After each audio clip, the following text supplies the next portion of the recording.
Com. This program is a paid commercial announcement and in no way represents the views of WPHT or its management. WPHT, WPHT-HD, WOGL HD3 Philadelphia. An Odyssey station. Investor Schooling Live with Phil Falcone and Larry Steinhaus on Talk Radio 1210 WPHT.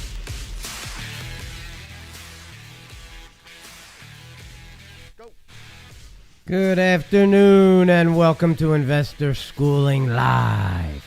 Coming to you from Investor Schooling headquarters, I'm Phil Falcone here with my business partner, Larry Steinhaus. We are the founders of Investor Schooling. Get ready to learn real estate investing and stock option investing. Call us anytime during the show with your questions at 855-939-1137. That's 855-939-1137. That's right, we're a live program, so you can call us anytime during the show, and we will take your calls. Don't even worry about what we're talking about. Just call us, man. We like to take our listeners' calls. Investor Schooling is located in Langhorne, Pennsylvania, serving the Philadelphia area in a real brick-and-mortar building. That's correct. We're local guys, accessible to our students a minimum of 2 nights per week. Do you want to learn this business? The business of real estate investing and the business of stock option investing? Well, if you do, you want to learn it from people who live it every day. That's us. Yo, Larry, what's happening? What's going on, Mr. Phil Falcone? I am so excited today. You know why? No, I've no idea. Because we are going out to dinner with a bunch of our students tonight. Isn't that exciting? Yeah. I kind of knew about that. Yeah, we had a contest and a couple people won, and it's kind of neat. We're going to have a little bit of fun with that. We're going to my favorite restaurant. What's my favorite restaurant? Capitol Grill in New York City. Well, actually, yeah, but we're not going to the New York City one because I won't go to New York City because I just won't give Bill de Blasio any of my taxes. You mean you don't like to pay like $57 by the time you take the turnpike and get over the Verrazano Oh, no, I don't Bridge? even mind doing that. I don't mind doing that. I will certainly pay $57 and I will certainly pay to park and all of that, but I just will not let Bill de Blasio have my tax money anymore. That's all. What are you worried about that dork for? Because he's destroyed the city. Yeah, okay. You know, Who cares? I do. We don't live there. That's true. That's why we live here. That place was long screwed up before. And that's why you're moving to Florida because you don't even want to live here. Okay, well, I'm moving to Florida for a number of reasons, but I've never lived in New York City. I never will. If you set me up with a penthouse there for free, I wouldn't go there. What if Trump gave you his penthouse? Well, I might go visit Trump. Yeah, I would go visit. But I wouldn't want to live. I don't like all that gold. You know, like His whole apartment is decked out in gold. Oh, I didn't know that. Yeah. Really? Yeah. Have you been there? I've seen videos of Oh, it. have you? Okay. Yeah, So, I've not. no, I haven't That's been pretty interesting. I always wonder if he had a car collection. Does he have a car collection? So I don't think so. No, I just think he has a limo that takes him around wherever he wants to go. But but he does have helicopters, so he can get wherever he needs to go. That's true. But I'll tell you, like one time I took, before 9/11, about 4 months before 9/11, I took my family to New York City. And when you counted up the tolls, and then just to get across the Verrazano Bridge, I think it was like $24 or something. Yeah. Right, on Easy Pass. And then it was like $50 to park the car or whatever. When we got out of the car, we went to the World Trade Center and I paid for tickets for everybody. And I just looked at my wife and I said, not that I care, but this is pretty funny. I think I've already spent over $200. Yeah, I'm sure. Absolutely. Yeah. Yeah. Between the parking and the bridge and the tolls and the tickets to get to the World Trade Center, it was like over $200 already. And keep in mind, like I was in New York City by that point, 20 minutes. Yeah, right, exactly. I know. It's kind of fun. Yeah. Well, that's why you need to be a stock options trader and a real estate investor in order to afford to go to the city. Yeah, the only way I could afford to go there. I had a terrible week in the stock market this week, Phil. You know what I discovered? Well, you know what I must say once again? That when your head isn't in it, you need to stay away from it. I was so busy, you know, as you guys know, we bought a new building, we've been renovating the building, and I've been so busy with the contractors that I wasn't paying attention to some key points that happened this week, and it cost me money. Now, it's not like I lost money, but it cost me money. There were points I should have sold something, and I didn't. Well, it wasn't a great week. The last Wednesday, Thursday, Friday were pretty bad days. Yeah, they were pretty bad. Yeah, they were awful. And Yeah. We got a couple of students in Beyond Meat, and I'm in Beyond Meat, and it's Yeah. I'm Well, I have a nervous about feeling that the The Biden effect. Yeah, it's finally kicking in. I know. It's kicking in. Yeah. And I think that, there's going to be a lot more pain coming. Oh, yeah, there's no doubt. And it's due anyway, but Biden's going to make it worse. There's a commercial dump truck full of bad things that are going to happen. I like the way you put that. A commercial dump truck that actually makes total sense. I love it. Yeah, because that's where it should all go, in the dump. Yep, exactly. Anyway. So anyway, what do we got going on today, Phil? Well, we got a couple of interesting topics. One of them is, how do you win friends and influence people? Another one talking is politics. A little bit. Like sometimes it's. No, I just couldn't resist. You understand it's impossible to completely ignore politics because so much of the stock market and the real estate market are tied to politics. Yeah. Okay, so you can't ignore it. We're not a political show, but we do sometimes share our political opinions. Is America on the decline? And if it is, how should investors react to that? That's an important question. Okay. How about housing versus land investing? That's an interesting one. We've never talked about that on the show. Should I buy a house now or should I wait till next year? Some people think you should wait till next year. We're going to talk about that. How are commercial office buildings doing right now? Well, I can tell you how my office building is doing, and we can talk a little bit about that because that's a very interesting topic right now. How nice is it to have chosen this wonderful business? I love the way that question has been written. Yes. Stock, and at the end of our show, in the last 5 or 10 minutes, we're going to bring on the stock option sultan with the picks of the week. And this is the only segment where you can actually listen to it and make money Monday. If you are a stock option trader and you understand how stock option trading happens, you could make some of these plays based on the stock option sultan's picks. If you're not a options trader, maybe you should get your butt to investor schooling, where we could teach you a little bit about it. Should I get their whole body or just their butt? Well, you know what I mean. Okay, I got you. It's just a thing I say on the commercial. Is that what you say in the commercial? Didn't you get in trouble for saying that in the commercial once? I didn't get in trouble, but a very nice little old lady called up the station and said that me saying get your butt to investor schooling was vulgar. Yeah, she didn't like that. Yeah, she didn't. Maybe, she doesn't have a very nice butt. Or maybe you are vulgar. Yeah, either one, I'll sleep like a baby tonight. I'm sure you will. We also had a couple of questions emailed in to us. One of them is, do you guys teach raising credit scores? Absolutely, we do teach that. We could talk a little bit about that. And I don't really like this question, but somebody emailed in and said, is Phil in the mafia? And are you sure I didn't email that question? It could have been you. I don't know. I don't like skip search the text messages I get. All right, that's fine. Wow. All right, so where are we going to start? Anywhere you want. Which one of these topics intrigues you? I want to start. Let's go in linear order. Let's start with the top one. Okay. So how do you win friends and influence people? So, boy, it's a kind of an interesting question because I'm the kind of person that I don't care if I win friends and influence people. So I'm not sure how to answer the question, honestly. And I'm sitting here trying to think of a way, and I'm not sure.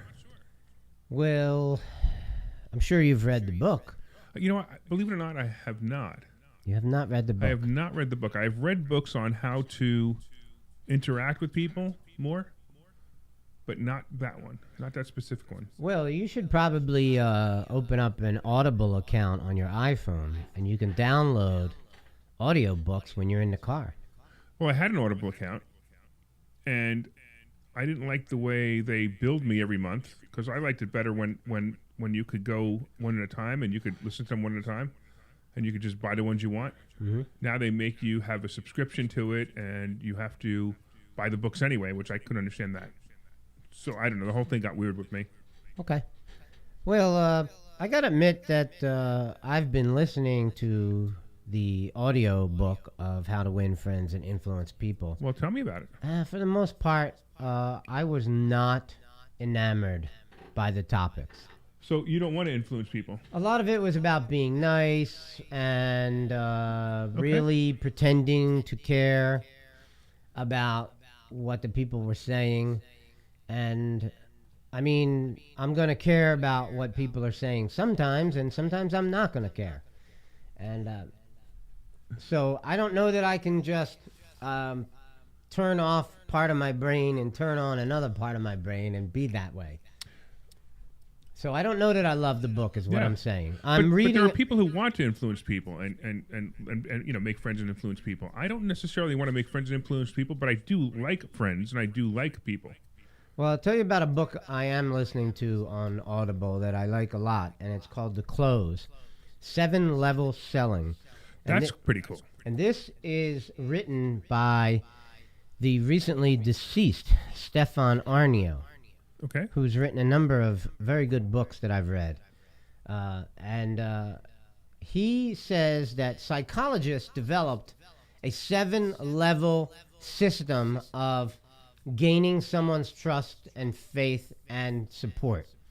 And he took that psychologist strategy and applied it to a sales strategy, using the same techniques that psychologists would use to gain the trust and faith and belief with their patients, and he uses it, or did use it, as a method of selling, and he calls it 7-level selling, and it's quite interesting. It's quite cerebral, and maybe a little deeper than most salespeople would want to go, but I think it's interesting.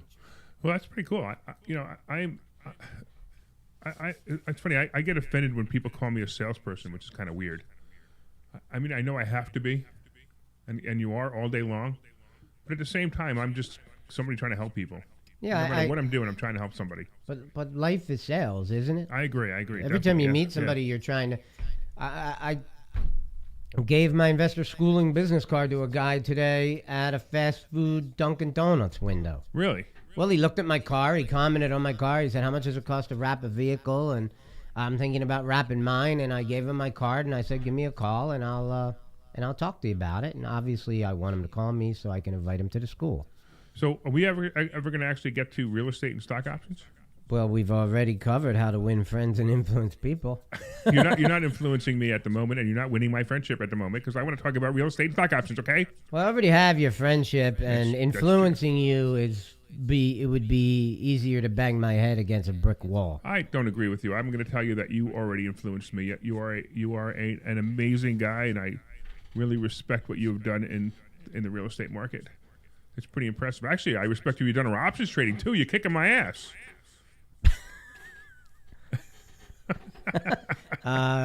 Watch your language. Yeah, I'm not sure if that was a dump or not. Yeah. We'll find out the hard way. All right, so let's talk about, is America on the decline? If you're asking me, I say absolutely. It's on the decline. And I'm not talking politically, or am I?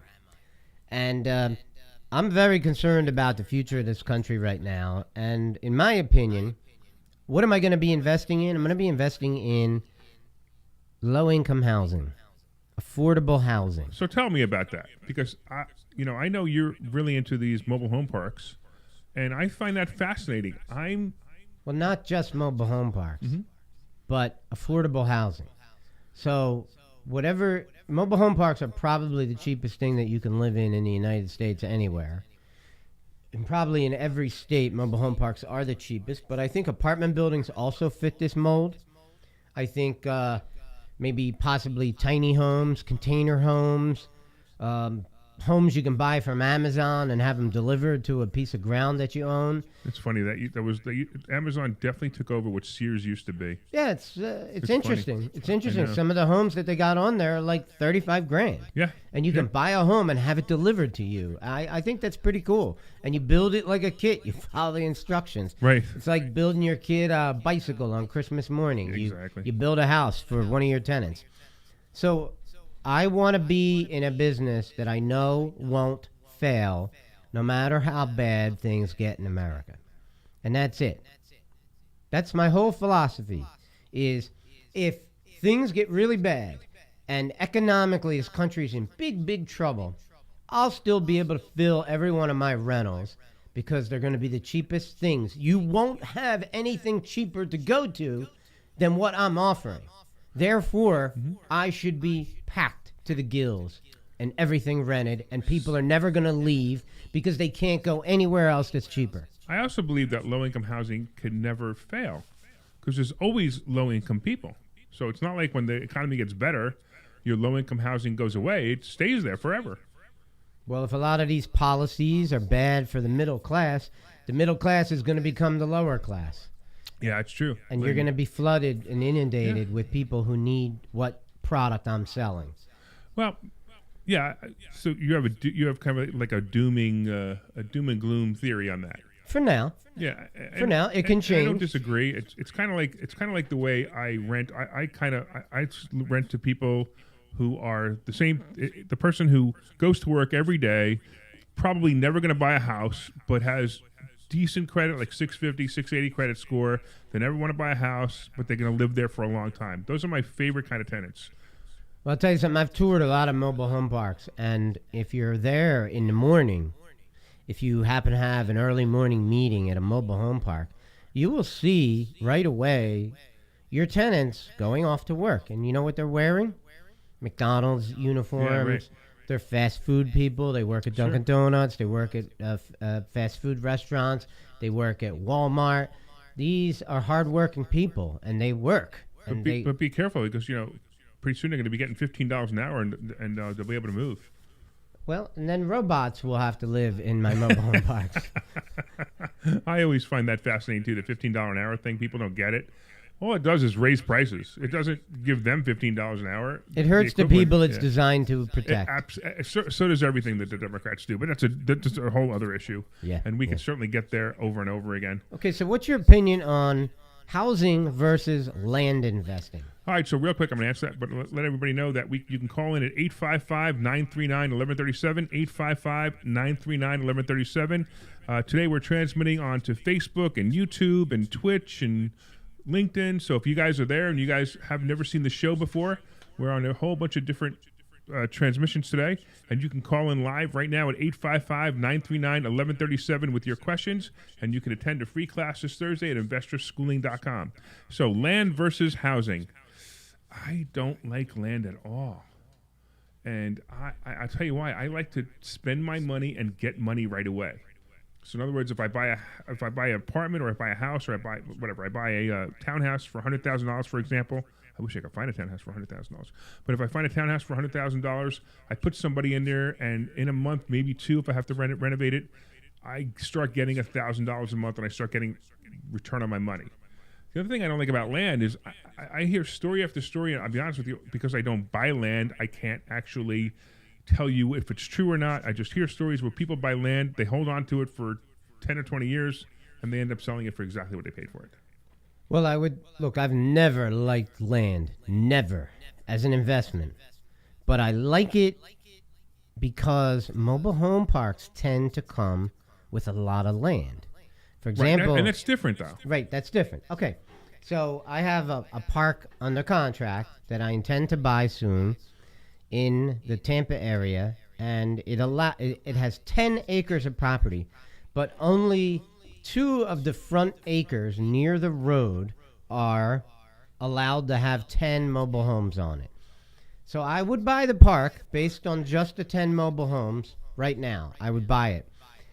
With the land being like something extra that I may or may not do something with down the road.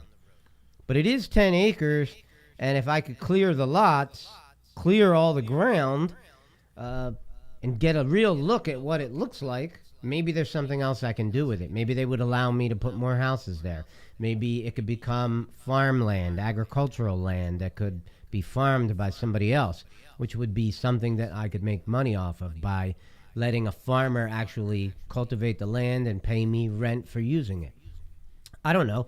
I have a lot of different ideas in my head. I have not talked to the township about that because I never go down to the township and talk to them about anything about a piece of property until the day I've bought it. Really? Okay? I could call them up and ask them some questions on the phone anonymously. Right. But I do not want to go down there and fill them in on what I'm really thinking until I officially own it. That makes... Now I understand what you meant. Yeah, okay. I agree with you. Okay. Because I do talk to them if I'm doing something a little bit different. I just want to find out what the rules are.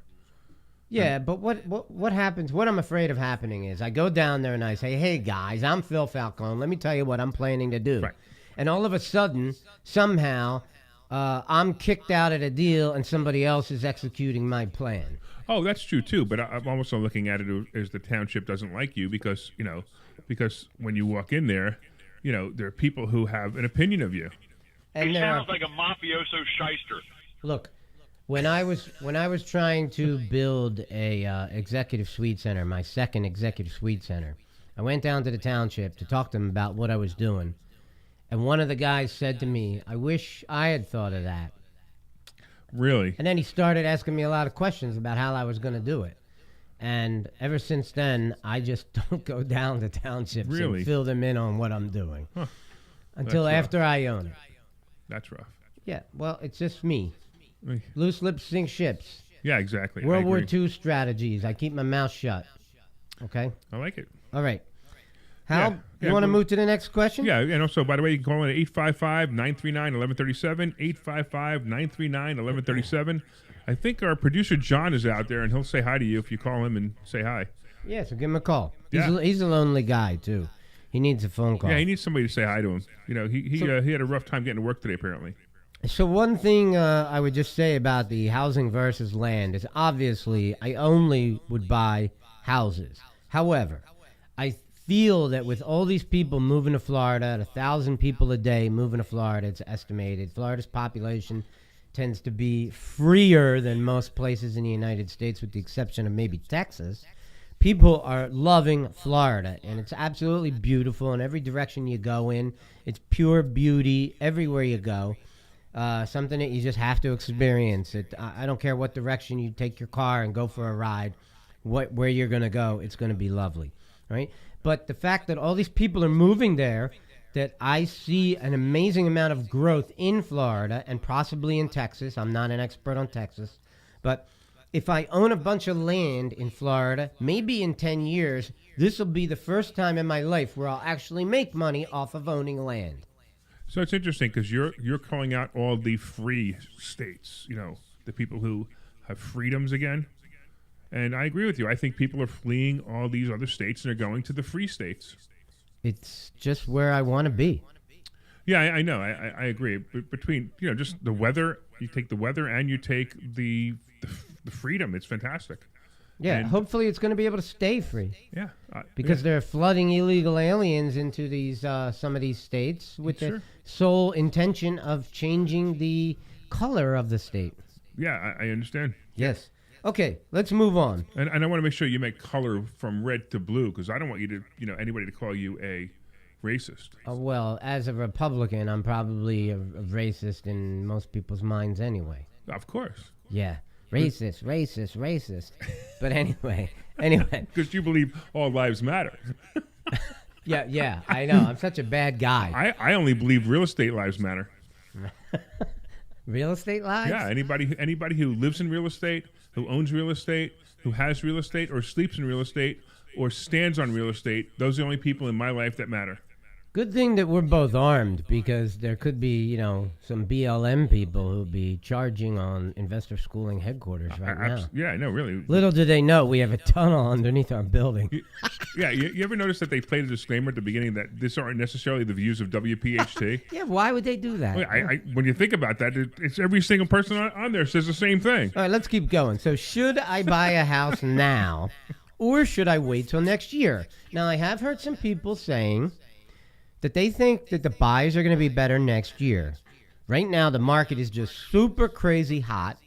Nobody can find a deal. Our buddy on Facebook, Sal, tried to buy the house next door. He couldn't buy it. He had the winning bid, but he couldn't buy it because he lived too close to the house. Yeah, that was crazy. Yeah, okay. So there's a lot of crazy stuff going on with the real estate market right now, and a lot of people getting frustrated because they can't find a deal, and they can't even find something that they need to live in. Okay? So there's people who have some real issues today with the real estate market. And there are a lot of people that are hoping that because of the moratorium on evictions, that it's still going on, I believe, in Philadelphia. I'm not sure because I don't have any houses in Philadelphia. Thank you, Jesus. Thank you, Jesus, for keeping me from holding my Philadelphia houses. So I didn't get Stay out of creamed. Philadelphia. I did not get creamed during COVID because I dumped all my houses in 2018, baby.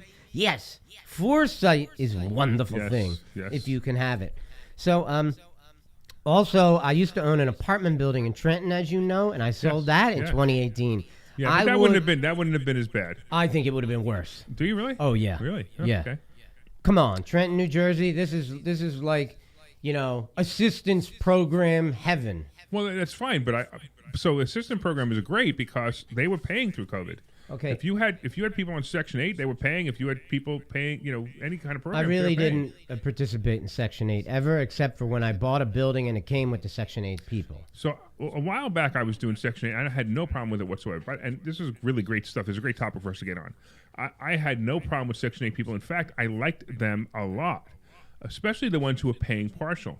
But you have to understand that when you do Section 8, there's a couple of problems with it. And one is that you're going to have some unscrupulous tenants say, hey, listen, you're asking $1,600 a month rent. My Section 8 will only allow me to have $1,400 a month. So will you write the lease for $1,400 and let me give you the $200?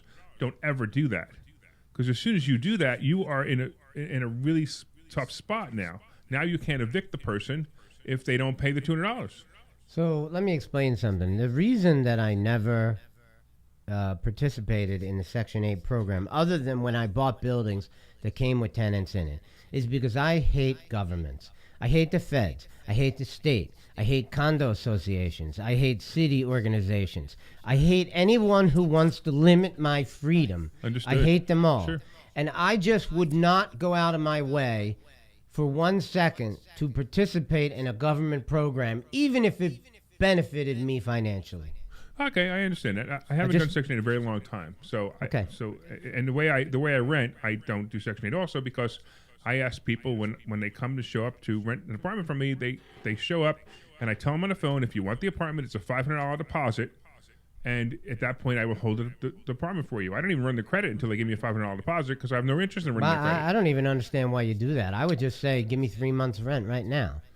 Well, not everybody's prepared to do that, but to hold the apartment till they move in, it's $500. It's a $500 deposit. Okay. And it's been working for me for years, and I love it. It's great. It's a great. I think in this method. market, you should ask for all the money. All of it. It might not be a bad idea. Just ask for it. Just say, look, you want this? You like the place? You seen it? You like it? Good. Go to the bank, get the rest of the money, and bring it to me. Okay? It's not a bad idea. And you sign the lease right then and there. And Yeah, you're sign the already- lease. That's what you have to do. You have to sign the lease. Exactly. Yeah, you sign the lease right then and there. Right. So, okay.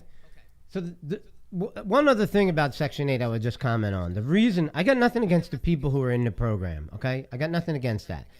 But I've always gravitated to higher quality properties, all right? Now, I'm telling you now, I'm not. Now, I'm specifically Correct. buying things that are very low income properties, Now okay? that's interesting that you would go there after you just said that. Right, but I flipped. Yes, Okay. because if so if you think the country is on the incline, then you should be buying high-level condos. You should be buying big office buildings. You should be buying big, fancy properties for high-end clients. If you think the country's going in a negative manner, then you should do the opposite. And obviously, I've reacted to what I see, and I'm anticipating trouble in the future. Got it. That's all. That's All all. right. Okay, next topic. So why don't we go to a commercial first, Yeah, okay, cool. and then we'll find out who our producer is because I'm not even sure who it is at the moment. A producer. Whoever's out who there, needs take a- us out to a commercial. Who needs a producer anyway? Hi, I'm Phil Falcone from InvestorSchooling.com. I'm inviting you to a complimentary class in Langhorne this Thursday night at 7 p.m. I will teach you how to buy ugly houses and make them beautiful. As a bonus, we will also teach you stock option investing. So get your butt to this meeting, 7 p.m. this Thursday night, Langhorne, 215-876-3002, So who's out there? Is it Jim or John? InvestorSchooling.com. Hey everybody, it's Larry Sinus from InvestorSchooling.com. You heard my partner Phil Falcone tell you why you should be there this Thursday night to learn about real estate investing and learn about stock options trading. We're telling you right now, you will make more money than you've ever made in your entire life if you learn these two skills. Be there this Thursday night at 7 o'clock in our Langhorne headquarters. go to investorschooling.com. Pull over right now. Take out your phone and go to investorschooling.com. RSVP right now. Investorschooling.com. See you Thursday. I'm Phil Falcone from Executech Suites. I got a question for you. What do you get for $4.95 a month at Executech Suites? You get an office big enough for one person. You get the furniture in that office. You get the telephone on the desk. You get the telephone number. You get the fax number. You get the internet. You get 2 full-time receptionists to answer the phone in the name of your company and patch the calls to you, whether you're in the office, in your car, or at home sleeping on a couch. You get the conference rooms, you get the mailboxes, you get the printer, the copier, the scanner, you get the janitorial service, the utilities, and free coffee. I know it's hard to believe that you could get all those things for $495 a month, but it's true. 67 Buck Road in Huntington Valley, Executech Suites. Give us a call, 215-942-7701. Jamie says, 215-942-7701. wow, Phil, your tan is beautiful. Hey, everybody, it's Larry Steinitz from investorschooling.com. And I'm Phil Falcone from investorschooling.com. Hey, what are we going to teach them this Thursday night, Phil? We're going to teach you how to invest in real estate so you can build a basis to get rich. And I promise I'm going to teach you stock options. So go to investorschooling.com and RSVP right now. Right, Phil? We've been in this business for 30 years. We have amazing amounts of information to share with you. Get your butt to this meeting this Thursday night in Langhorne. investorschooling.com.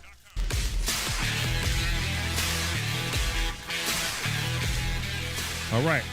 We are back, and this is Investor Schooling Live, and you can call in with your live question at 855-939-1137, 855-939-1137. We are excited when you call, and we are excited to talk to you about anything that has to do with real estate investing, stock options trading, or anything that has to do with money, or even Biden's new tax plans. Phil, I forgot my hat today, and I look bald on Facebook. You could borrow my my purple pimp hat, the property pimp's hat. The only problem with the property pimp hat is I don't think the headphones will go over it. Yeah, it doesn't really. What also happens is it has a giant brim. Yeah, so right. it So hits the microphone. Yeah, right, exactly. Okay. I could get some scissors and modify it for you. Yeah, we're gonna have to do that. Sure. All right. So you had what was the next topic that we had to talk about today? Why don't we go down and answer some of these questions that came in? Sure. So one of the questions was, do you guys teach raising credit scores? Do we teach raising credit scores? We actually are a big advocate of teaching raising credit scores, but more importantly, we teach raising credit. So there's a big difference between a credit score and a credit. So I'm going to ask you out there, and you can answer in your car, yell at the radio, whatever you want. Would you rather have an access to a $500,000 worth of credit and a 500 credit score, or would you rather have no access to money and an 850 credit score? And I don't know how you answered, but me, I don't care what my credit score is. I care about the access to the credit. I like to have access to credit. Currently, I have available to me about $730,000 available credit to me on just credit cards. And we teach people how to do that. And you're in your car going, why would anybody want $730,000 available credit? Well, first of all, it's because I can use that for anything. I can even use it to buy a house. We had one student, remember, he bought a house on his credit cards? Yes, I do. He bought a combination of credit cards and hard money, zero out of his pocket, and I mean zero out of his pocket. Closed the deal 3 months later, paid everybody back, and made $28,000. That's just great. You know, we don't talk about no money down. No money down. It's no money down. Who cares? Would you care if you're paying 24? And now most people aren't paying 24% interest on a credit card, but if you're paying 24% interest on a credit card, and at the end of the deal your profit was $28,000, I don't care how much interest I gave to the credit card company. I care about how much money I put in my pocket. And if it was that much money, that's great.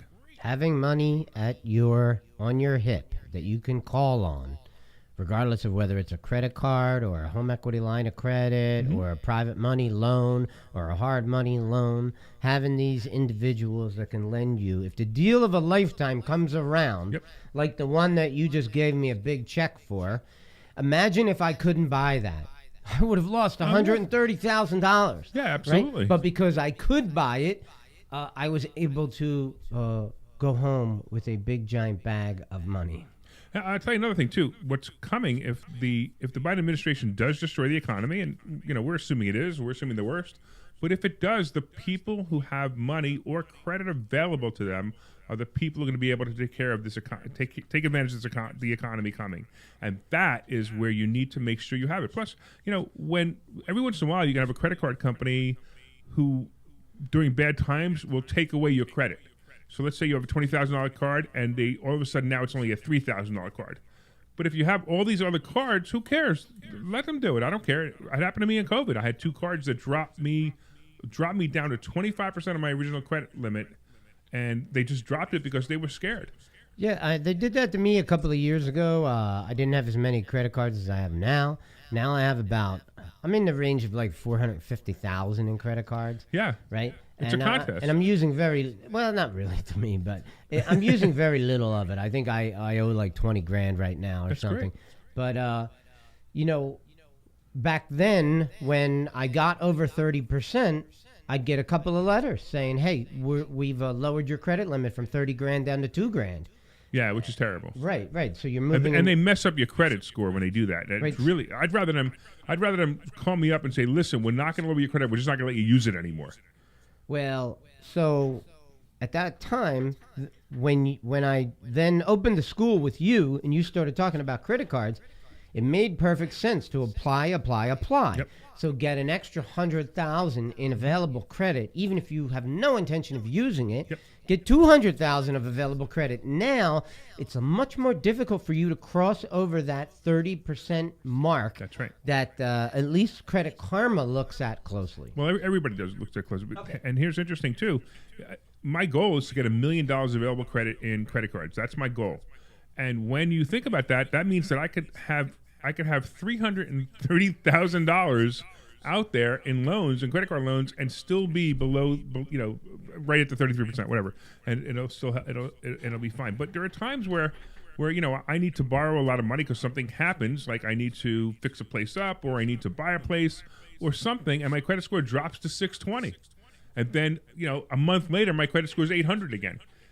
I don't care what my credit score is unless I happen to be going for a mortgage from a bank or for a car loan, which I don't really care about the car loan anyway. But the mortgage from a bank is the only time I really care. And I know how to manipulate my credit to bring it back into the high 7s at any time. If you want to learn about how to do that, you should get your butt to Investor Schooling this Thursday night at 7 p.m. Go to the web. Or your $$. Go to investorschooling.com, look up the address, put your name and email address in so you know where we are, and save yourself a seat. And we'll see you Thursday night. Okay. And maybe I'll even talk about credit if somebody brings it up. Somebody else sent in a question that says, and it probably was you, Larry. It says, is Phil in the mafia? Oh, man. He sounds like a mafioso shyster. Every time I want to talk to Phil, I get nervous because that's all I ever hear. So let me fill you in on something, Larry. All right. The Italians invented the mafia. What? And we ran it for a very long time. But the Russians and the Chinese took over about 25 years ago. So we're pretty much out now. We've become legitimate businessmen. So the Russians and the Chinese took over the mafia from the Italians. Essentially, yes. It sounds like that's what's happening to America right now. Well, the feds with new things such as wires and other methods to tap people's computers and all that kind of stuff, phone records, they were able to put in prison most of the big shot mafioso shysters. So now the Chinese and the Russians have taken over the business. So we're out. Oh, is that it? I always wondered about that because I wasn't sure. You sound like a mafioso He shyster. sounds like a mafioso shyster. If you want to bring out the mafioso shyster in an Italian, keep calling him a mafioso shyster. Really? What are you going to do?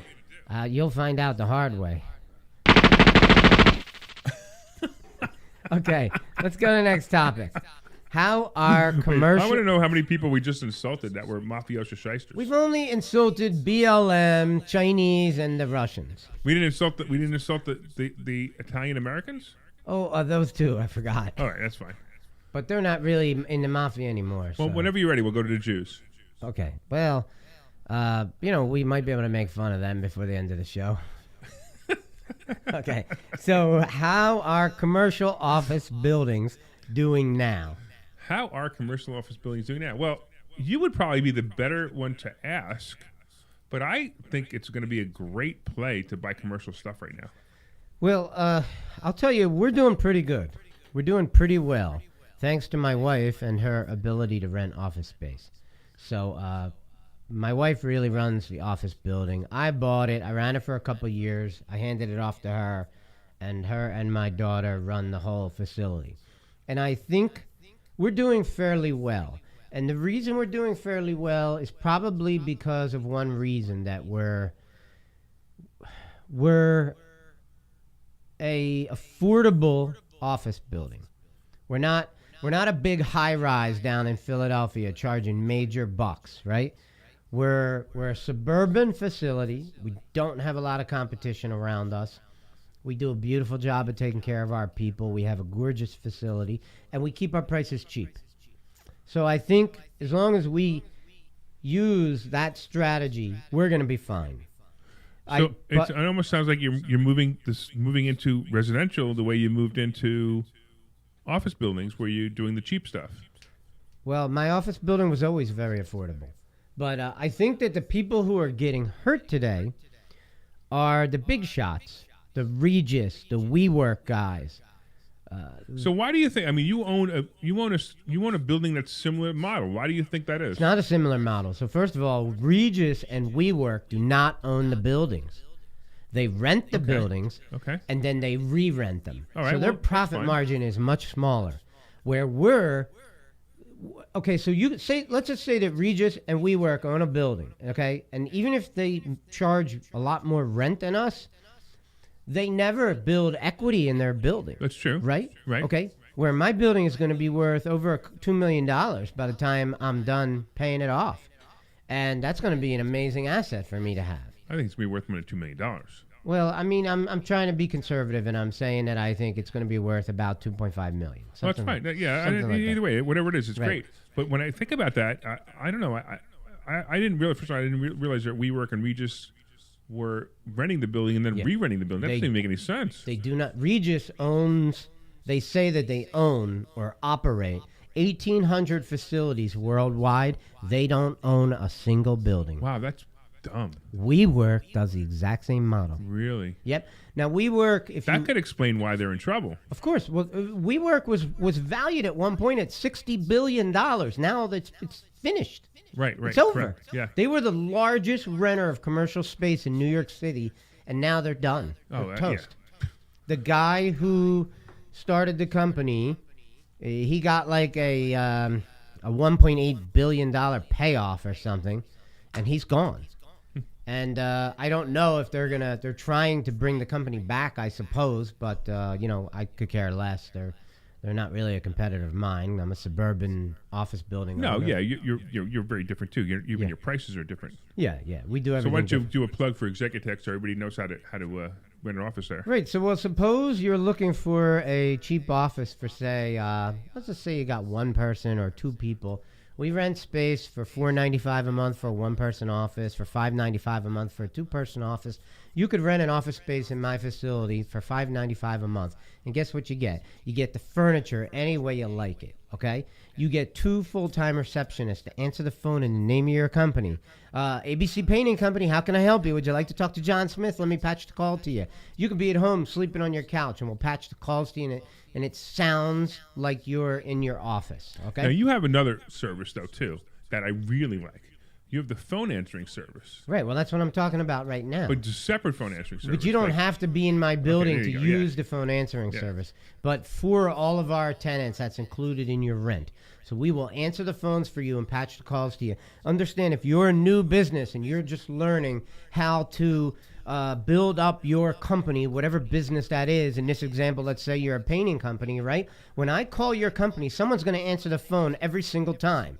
And someone is going to either put you in a voicemail or get you to the person wherever they are, preferably get you to the person, even if they're at home sleeping on their couch. And what does that do for your business? It means that you are accessible almost 100% of the time. So when people call you, you're on the phone. And that is an amazing way to make your customers see that you are accessible to them all the time. In addition to that, you get the conference rooms, you get a printer, a copier, a scanner, you get the free coffee, you get the electric paid, you get a janitorial service to clean your office and dump your trash every night, vacuum your carpets.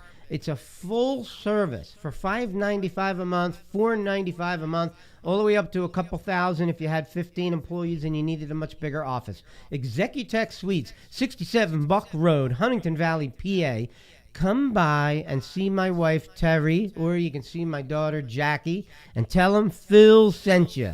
It was supposed to be a plug. It wasn't supposed to be the Executech Suites show. You asked a salesman like me to give a plug for Executech? I mean, I was just trying to be nice and say, hey, let's do a little plug for Executech. I didn't say, let's do the whole show on it. We have no time for anything now. By the way, if anybody comes by and rents an office next week, I'll give you $500 off. Hey, how about if you give them a free copy of our book? Yeah, they can have that for free. Do you remember the name of our book? The name of our book is How to Make $1 Million in Stock Option Trading. And No, Real that's Estate not the name Investing. of the book. Neither one of us know the name of the book. I know. Phil named this book How We Got Rich. How We Got Rich. I can't remember the name of it. Hey, Jamie, write down the name of the book for everybody. How We Got Rich with Stock Options Investing and Real Estate and How We Quit Our Jobs. Who knows? I know. I think it was How to Move to Paradise, Get No, Rich, that wasn't it and either. sell your book for $1 million. How to write such a good book that you can't remember the name of it. There you go. Okay. Next, you want to go to the next question? Sure. How nice is it to have chosen this wonderful business to be in? You just reminded me of something when you asked that question. Has anybody ever said to you, like when you talk, you say you go to Florida and you say that you own Executech Suites? Oh, did anybody ever know that you own Executech Suites? Anyway, they say you own Executech Suites. You're a millionaire, a multimillionaire, whatever, right? And did anybody ever say to you, "It must be nice"? Yeah, people say that sometimes. What do you think? What do you think about that when somebody says that? People who don't have money don't know how to react to you, and what I kind of learned the hard way when I first, let's just say when I first became a millionaire, I was very proud of myself. I wanted to tell everybody.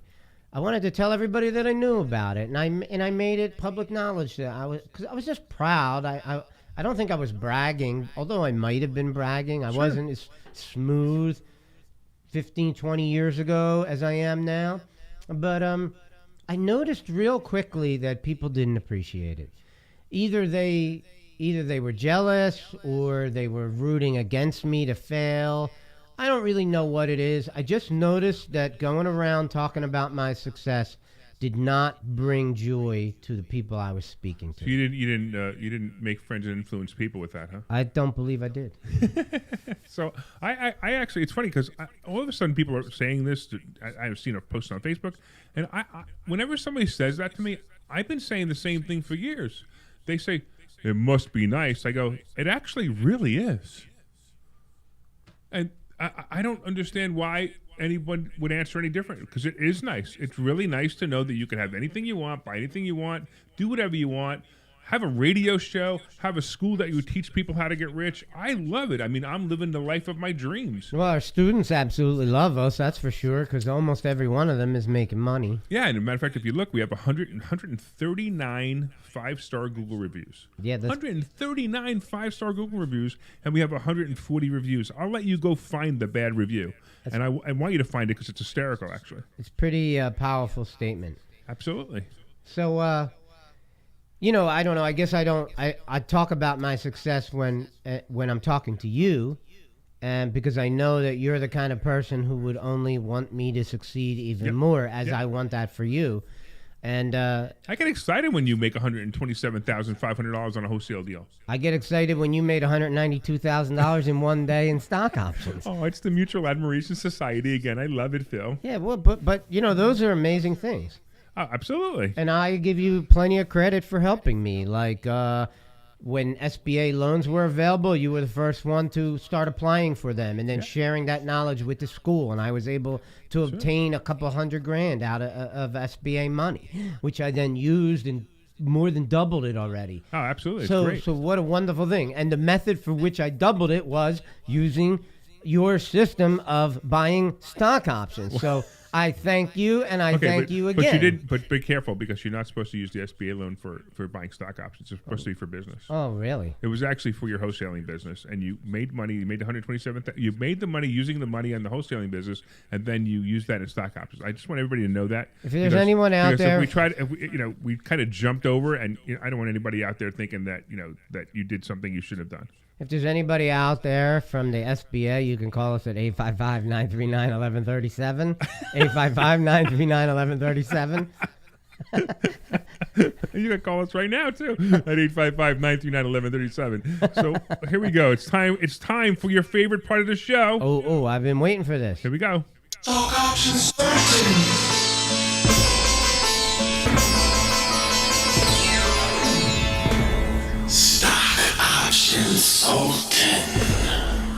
All right.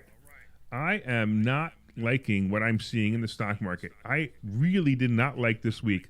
We had Facebook earnings out. By the way, I got this so wrong. It's so funny because I told you these aren't plays. These are just like speculation plays. I said Facebook was going to drop 25 points after earnings. It went up exactly 25 points. But I also expected Apple to go up. Apple didn't go up. Apple went down. It never really got past 135, did it? No, it's really weird, and both of those baffle me.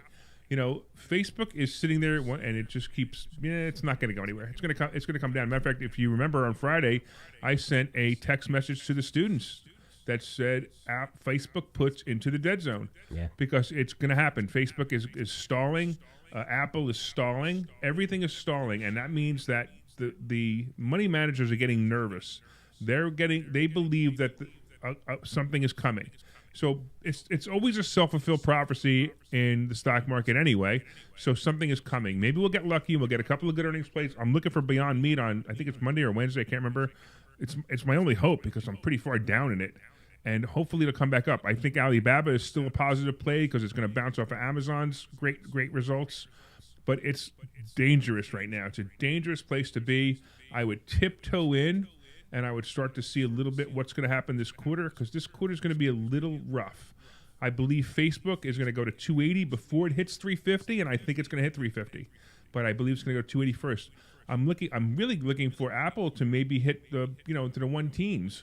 In the 1 teens, I'm gonna start loading up again because I think that's also a play. Well, I definitely would too if it went down that low. Yeah. What do you think about Zoom? Zoom troubles me again, but Zoom doesn't scare me. It just troubles me that it's still in the 320s. I think Zoom should be the 350 to 400 range already. Zoom's behavior the last earnings period was bizarre. Well, its behavior last week was bizarre. Yeah. It moved up and down 13 points. Mostly down 13 points. Yeah. So it's not making me like I said, this is what I think's happening. I think the money managers are getting nervous and they're pulling their money off the table. And when they pull their money off the table, things happen. Now I did notice that crypto. I noticed that Bitcoin is sitting there at 57,000. Ethereum is almost at 3,000. I don't know if it broke 3,000 today and came back down, but Ethereum is at 3,000, which is very interesting because Ethereum is going to be the one that I think is going to rock. I think that's the play. I'm not a big fan of crypto. I just happen to buy some Ethereum, but I also happen to like the idea that Ethereum is going to be the play. I believe Ethereum is silver and Bitcoin is gold. And if you see what's happened, silver's been moving up and gold's been moving up really, really slow. But by the way, just on a side note, I also believe it's time to buy gold because gold is going to start moving up as well. But gold is a different kind of play. Gold is not a play that you buy it for an investment. You buy it to hold it. And then it's just like a house. You buy it to hold it. It doesn't go down much in value, but it does go up in value over time. And it's a good hedge against disasters, which is what we teach. We teach silver and gold is a hedge against disasters. So what else do you have a question on? Zoom and Baba are my big earnings plays for this quarter. So obviously but you got time on both of them. Yeah, well, I'll tell you what. I like the position I'm in. I have a decent amount of both, and one of them is earnings is on 520 and one's on 530. So I don't have to wait very long. We're already into May, and I'm going to know how I made out in 19 days. Yeah, exactly. So and Beyond Meat, Beyond Meat earnings is Wednesday. I have a much smaller position in Beyond Meat. Yeah, Beyond Meat scares me a little bit. I've got almost 100 contracts of Beyond Meat. I think because I bought deep into the money, I'm only down like $2,000. Okay, yeah. So I'm not down much, but the problem is I'm not far off my strike price. So the problem is I really need Beyond Meat to jump 10 to 15 points in the next day or two, which it could happen because the earnings is coming. Or I have to decide on Wednesday whether I'm going to stay in for earnings or not, and that's scary too when you're down that much and you have to decide whether you're going to stay in for earnings. Probably the only reason I'm not down as much as you is because I bought into the money. That's all. Yeah, right, exactly. More deeper into money, exactly, right. Deeper into the money, yes. Yeah. So, all right. So we're going to be looking for Beyond Meat's numbers. We're going to be looking for Facebook to drop. I believe Facebook's a put play. Just let it drop. I wouldn't play it out to 280. I'd play it out to 300 from here to 300. And that's where I would play it. But I would also buy it. If it hits 280, I would buy all you can. And that would be the play into the next earnings is 280. 280 is the new 240, as I said in class the other day. Okay. All right. Apple, I believe Apple, again, anything below 120 is a play. I also believe it's a put play, but I would just wait a couple of days to see how it plays out. Maybe Wednesday or Thursday, just to see where the market's going to go, would be my guess on what we should do for Apple. And any other stocks you want me to look at? No. But All right. I would like to say thanks to our producer, Jim Kelly, for helping us out today. Actually, it's not Jim, it's John. Thanks. Jim left. Thanks to our producer, John Cole, for helping us out today. If you're interested in becoming a sponsor on our show, just email us, info@investorschooling.com. That's info@investorschooling.com. And don't forget to visit investorschooling.com for your free class this Thursday night at 7 p.m. on real estate investing and stock option investing. That's right. I'm inviting you right now to go to investorschooling.com, put your name and email address in to save your seat.